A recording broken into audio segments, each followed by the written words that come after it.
हिमाचल प्रदेश में 7वें और आखिरी चरण में लोकसभा के चुनाव हैं। शुक्रवार को मंडी संसदीय क्षेत्र की अहम बैठक के बाद कांग्रेस ने शिमला संसदीय क्षेत्र के लिए अहम बैठक बुलाई है। ये बैठक शिमला स्थित राजीव भवन में हो रही है। बैठक में शिमला संसदीय क्षेत्र के प्रत्याशी विनोद सुल्तानपुरी का पहुंचने पर जोरदार स्वागत हुआ। बैठक में हिमाचल कांग्रेस अध्यक्ष प्रतिभा सिंह ने खास तौर पर मुख्यमंत्री को भी आमंत्रित किया। मुख्यमंत्री ने कहा कि हिमाचल कांग्रेस अध्यक्ष प्रतिभा सिंह ने शिमला संसदीय क्षेत्र के लिए अहम बैठक बुलाई है। उन्होंने कहा कि कांग्रेस सरकार अपने 15 महीने के काम को लेकर जनता के बीच जाएगी। उन्होंने कहा कि आपदा के वक्त राज्य सरकार ने बिना केंद्र सरकार की मदद के बेहतरीन काम किया। जब प्रदेश में आपदा आई तब भारतीय जनता पार्टी के सांसदों ने दिल्ली में हिमाचल प्रदेश की आवाज नहीं उठाई। उन्होंने कहा कि हिमाचल प्रदेश विधानसभा में भी जब हिमाचल में आपदा आई और राष्ट्रीय आपदा से घोषणा करने का संकल्प आया तब भाजपा विधायकों ने इसका समर्थन नहीं किया। उन्होंने कहा कि जब भाजपा सांसदों और विशेष तौर पर शिमला के सांसद सुरेश कश्यप को ये जवाब देना चाहिए कि उन्होंने हिमाचल में आई आपदा के वक्त वे कहां छुप गए थे। के ओपिनियन लीडर होते हैं जो अपने विचार रखते हैं। हमारे कांग्रेस पार्टी के संगठन के पदाधिकारी उनसे विस्तृत चर्चा की और विस्तृत चर्चा करने के बाद आज हमारे शिमला लोकसभा क्षेत्र के प्रत्याशी श्री विनोद सुल्तानपुरी जी जो यहाँ से है, शिमला पार्लियामेंट के सभी ब्लॉक कांग्रेस कमेटी के अध्यक्ष, जिला कांग्रेस कमेटी के अध्यक्ष, जिला परिषद के सदस्य, पूर्व हमारे विधायक, वर्तमान विधायक, वर्तमान मंत्री, सबकी बैठक प्रदेश अध्यक्ष जिन्हें अभी बुलाई है। तो हमने उस बैठक में चर्चा करेंगे और चर्चा करने के बाद शिमला में, क्योंकि मंडी की रणनीति अलग होगी और शिमला की रणनीति अलग होगी, तो इस सिलसिले में इन बैठकों का दौर चल रहा है। हमारा ये मानना है कि 15 माह में हमारी सरकार ने आम जनता से जुड़े हुए लोगों के लिए कार्य किए, चाहे वो ओपीएस की बात है, और सबसे बड़ा कार्य जो हमने किया, जो महिलाओं के सम्मान में हमने प्यारी बहना योजना की शुरुआत 1 मई 2024 से स्पीति से की थी, फिर 25 फरवरी 2024 से लाहौल में की थी, फिर पूरे हिमाचल प्रदेश में की। उसमें चुनाव आयोग ने जो हमें फॉर्म भरने की अनुमति दी, हम चुनाव आयोग का भी धन्यवाद करना चाहते हैं। और जो भारतीय जनता पार्टी पहले ओपीएस को रुकवाने की कोशिश की, राजस्थान में इनकी सरकार जैसे ही बनी, हमने पहली कैबिनेट में ओपीएस दिया, इन्होंने पहली कैबिनेट में राजस्थान की सरकार ने ओपीएस वापस लेने की नोटिफिकेशन की है।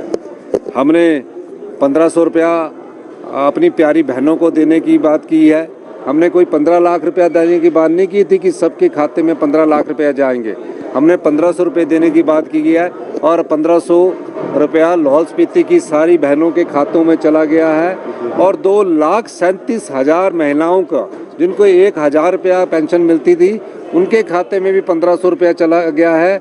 और जो फॉर्म भरे हैं, हम चुनाव आयोग से ये कहेंगे कि जो हमारी योजना है, ये किसान सम्मान निधि की तरह योजना है, वो सिर्फ 6,000 रुपया देते हैं। हम हमारी प्यारी बहना जो 18 साल से ऊपर की उम्र पार कर चुकी है, उसे साल का 18,000 रुपया दे रहे हैं। ये ऑन गोइंग स्कीम है, इस पर किसी प्रकार की रोक भारतीय जनता पार्टी के कारण नहीं लगनी चाहिए। और भारतीय जनता पार्टी रुकवाने का काम करती है, चाहे वो ओल्ड पेंशन स्कीम है उसको रुकवाने का काम किया, चाहे 1500 रुपया है उसको रुकवाने का काम किया, चाहे आपदा में हमें जो स्पेशल रिलीफ पैकेज मिलना था, उसमें तीनों सांसद जो चुनकर गए हुए थे, उसमें हमारे सुरेश कश्यप भी चुनकर गए थे। हम उनसे ये भी पूछना चाहते, जो तीनों सांसद चुनकर गए थे, कि स्पेशल रिलीफ पैकेज को रुकवाने का काम अगर किसी ने किया तो इन भारतीय जनता पार्टी ने किया। क्योंकि जयराम ठाकुर जी ने जब प्रस्ताव लाया आपदा पर चर्चा का, और हमने बोला आपदा के प्रस्ताव के समर्थन में आप लोग खड़े होइए, तो वो खड़े नहीं हुए, पूरा विधायक दल बैठा रहा। और तीनों सांसदों से ये सवाल पूछा जाना चाहिए कि क्यों आप देश के प्रधानमंत्री और गृह मंत्री से एक मेमोरेंडम लेके हिमाचल के लिए स्पेशल आपदा राहत पैकेज के लिए क्यों नहीं मिले। इस सवाल का जवाब ये सांसद सुरेश कश्यप दे कि आप ये बताइए, जब प्रदेश की सबसे इतिहास की सबसे बड़ी तबाही का मंजर था, तो सांसद सुरेश कश्यप जी कहाँ छिपे हुए थे? भारतीय जनता पार्टी के जो विधायक दल के नेता वो कहाँ छिपे हुए थे? इन बातों का जवाब हम जनता की अदालत में जाएंगे, हम सच रखेंगे। और ये बार बार झूठ बोलते हैं और झूठ से सच्चाई को टाला नहीं जा सकता। झूठ बार बार सच से टकराता है, जीत अंत में सच की होती है। शिमला संसदीय क्षेत्र से कांग्रेस प्रत्याशी विनोद सुल्तानपुरी ने कहा कि वे मुद्दों के आधार पर चुनाव लड़ेंगे। आए हैं चुनाव लड़ने के लिए। आपके पिता भी कई बार सांसद रहे, उनकी विरासत आपको सौंपी गई है, कितना आश्वस्त है चुनाव लेकर? आप ये गलत बोल रहे हैं। विरासत कोई ये ऐसे थोड़ी ना राजगद्दी है कि आप आए और दूसरा बैठे। 25-26 वर्ष के बाद ये मेरा सौभाग्य है कि हमारे पूज्य पिताजी के कार्यकाल से लगातार लोगों ने, हमारे शिमला पार्लियामेंट के लोगों ने उन्हें उन पर विश्वास किया और उन्हें अपना सांसद बनाया। आज 26 साल के बाद मुझे ये टिकट मिला है और आलाकमान का बहुत मैं धन्यवाद करना चाहता हूँ। माननीय मुख्यमंत्री जी, माननीय हमारे प्रदेश अध्यक्ष हमारे प्रतिभा सिंह जी और हमारे डिप्टी सीएम साहब, ये सारी हमारी जो स्टेट की लीडरशिप, इन्होंने जब दिल्ली में ये बात रखी तो ये मुझे सम्मान भी लगता है और मैं समझता हूँ इसको ये कोई हेरिडिटी या हमारा कोई ऐसा नहीं है। हम तो पार्टी के कार्यकर्ता हैं और जो कार्यकर्ता होने के नाते जो भी काम हमें बोला जाएगा हम करेंगे। मुद्दे क्या रहेंगे, किन मुद्दों को लेकर जनता के बीच जाएंगे?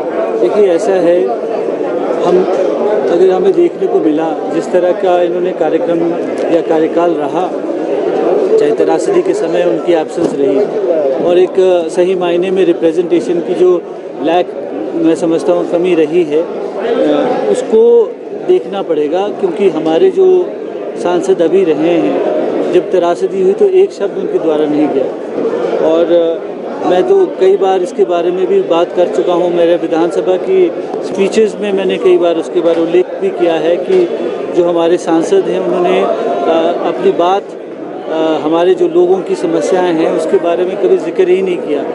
आज एक हमारी जो त्रासदी हुई उस समय हमारे सांसद मिसिंग रहे।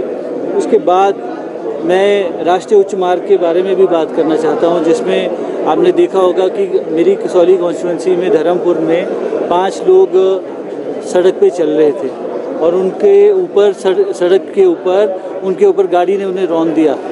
जब मैंने इसके बारे में प्रश्न विधानसभा में रखा तो उन्होंने ये कहा कि इसकी कोई डीपीआर नहीं है। तो इस तरह की काम किसके हैं? जो रिप्रेजेंटेटिव होता है उन्हें ये देखना होता है कि जो समस्या हैं उसके बारे में वो जिक्र करें।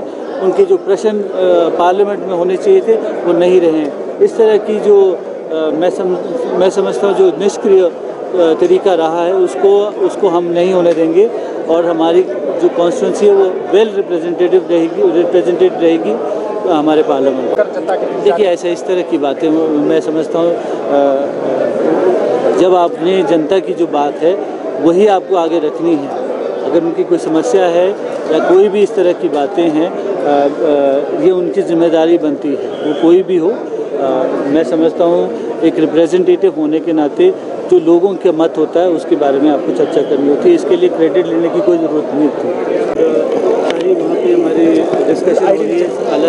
हमारी जो लीडरशिप है पूरी शिमला पार्लियामेंट की वो यहाँ पे उपस्थित हुई है।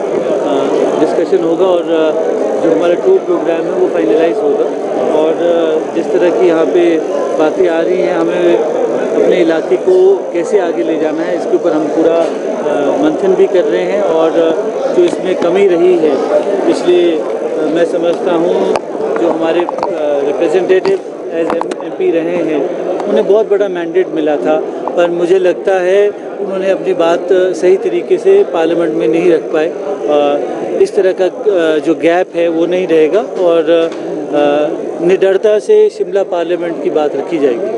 सर, आपके पिताजी काफ़ी 6 बार यहाँ से सांसद रहे हैं, तो क्या फिर से कांग्रेस पार्टी वापसी जी फिर से वापसी हो पाएगी कांग्रेस